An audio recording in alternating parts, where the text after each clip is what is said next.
general rationalizations for when a show closes quickly on Broadway, from sequels don't work to the adaptation didn't bring something new to the original, and so forth. In any case, I think that one word sums up quite a lot of these, and it is expectations. If the audience's expectations are too different or too stratospheric, you can lose before you've even started, and that was certainly the case with our next show. Now, Michael Ballroom. Ooh. To the gut. So, Michael Bennett knew he couldn't do anything to follow up a chorus line. Rather than throw in the towel, he acknowledged that the entire world would have it out for him with his next show, and he went forward with Ballroom. Ballroom was about a widow who'd had her life changed by a visit to a dance palace in the Bronx, where she found love with a married man. The performers were Dorothy Loudon, who received massive acclaim in the show, Vincent Gardenia, and an ensemble of older dancers, many of whom Bennett brought out of near retirement to do the show. Now, there was a cast of 40, but the 11 songs were sung only by Loudon, Gardenia, and 2 other singers. Ballroom was mainly a dance show, which audiences weren't used to. Today, Ballroom would be in the category with Movin' Out or Come Fly Away, but in those days, a book show focused on dance was an anomaly. Vincent Gardenia was nervous that he couldn't dance. One day, Michael Bennett called him to rehearsal alone, and Vincent Gardenia thought that he was getting fired. When Vincent Gardenia got to rehearsal, it had been completely transformed into a nightclub. There were girls and drinks and casual music, and that is how Michael Bennett taught Vincent Gardenia how to dance. Amazing. In the Times, John Corey said, "Mr. Bennett seems to awaken nearly reverential feelings among the people he works with." One of his assistants said, "Michael is like a 16th century master and I'm his disciple." I like to think there would be like a production of Godspell where like Jesus would be conceived to be Michael Bennett, and like the Turnback Man girl would be like in the Donna McKechnie dress. Like people talk about him like, you know, he was... Don't pop your head, Judas. So, meanwhile, the cost of Ballroom is approaching $2 million. That's a lot of sequins. And all of it is Bennett's own money. Mr. Bennett is a believer. At the time, Bennett would often visit Sardi's and sit in the second floor window. He would order endless martinis and stare at his marquees at the Schubert for chorus line and at the Majestic for Ballroom. He was only 35 years old. The show was big, but it was about a very personal story, and several critics acknowledged this, including Howard Cassell, who said, "It shows you can create astonishing lyricism not only out of traditional exotic themes, but out of situations and emotions closer to home." The story of this widow who came to life in the Ballroom was based on librettist Jerome Cass's mother. During rehearsals for Ballroom, Cass was having a hard time himself going through a divorce. Michael Bennett said to him, "I don't allow divorces during production." I thought that was amazing. Yeah. Dolores Gray had originally played Bea in some of the workshopping of the show. Dorothy Loudon wanted the part very badly, but she was playing Miss Hannigan and Annie at the time. Loudon remembered going to opening night of Dancin' and seeing Dolores Gray there. She was apparently complaining about how difficult the dancing in Ballroom was. Loudon later said, "I was so envious. I wanted Ballroom so much, and there she was complaining. I thought, you son of a bitch, you cunt. Get me away from this woman or I'll kill her." Where did she say this? Like in a newspaper? I was in her column the next day. Apparently the word was not as bad as it is these days, right? I gave Kevin that line because I didn't want to say cunt in front of my little brother who's here, except that I just did, so there you go. We're taking back the word. The timing did end up working out, of course, so that Dorothy Loudon could do the role, and she received across-the-board raves. Her co-star was not so lucky. Critic Richard Eder said, "Mr. Gardenia does not sing, he is sung at and about. It is stretching things to say that he dances, but he is danced with. The effect is that of Miss Loudon wheeling around a large pet owl."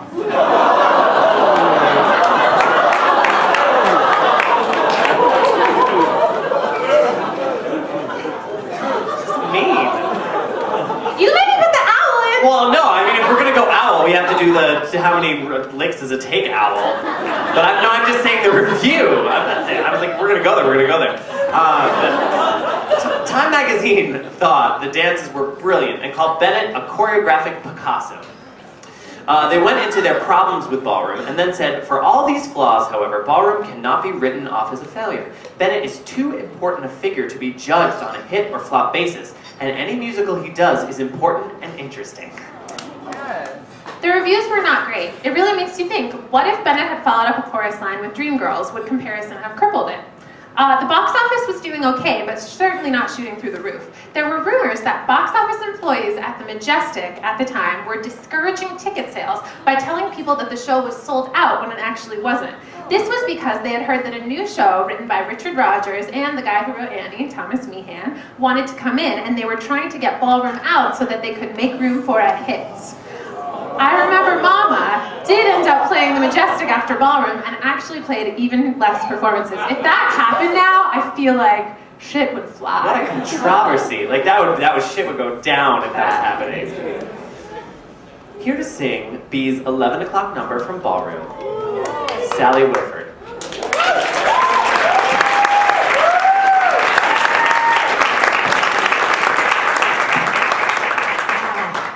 I wish I could have seen all the pictures behind. I didn't see them.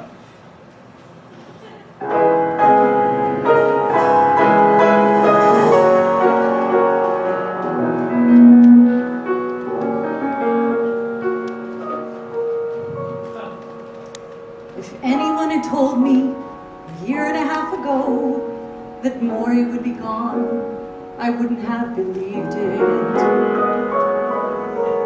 If anyone had told me I'd open up a store, have a go of it, what's more, I wouldn't have believed it.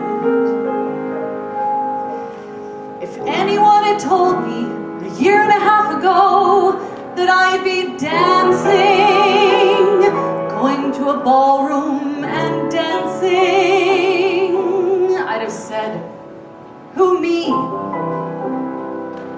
I'd have said, not B.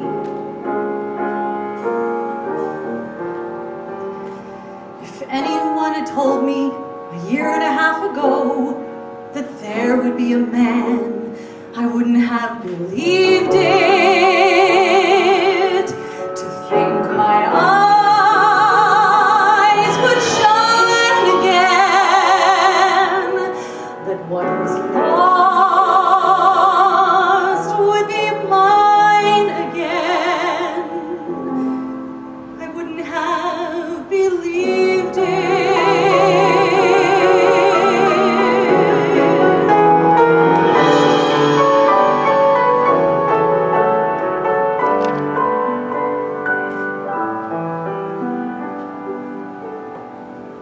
I don't iron his shirts.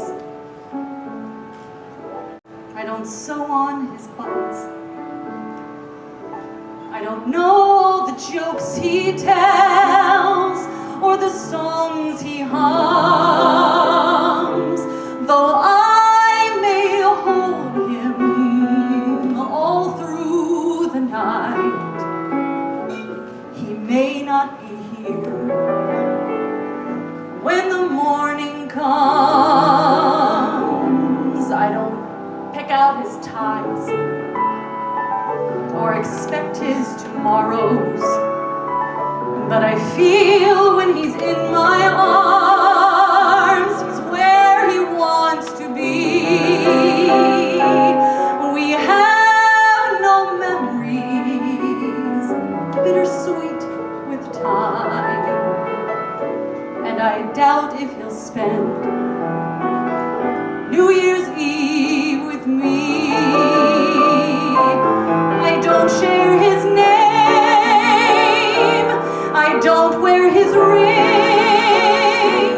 There's no piece of paper saying that he's mine, but he says he loves me, and I believe it's true. Doesn't that make someone belong to you? So I don't share his name, so I don't wear his ring.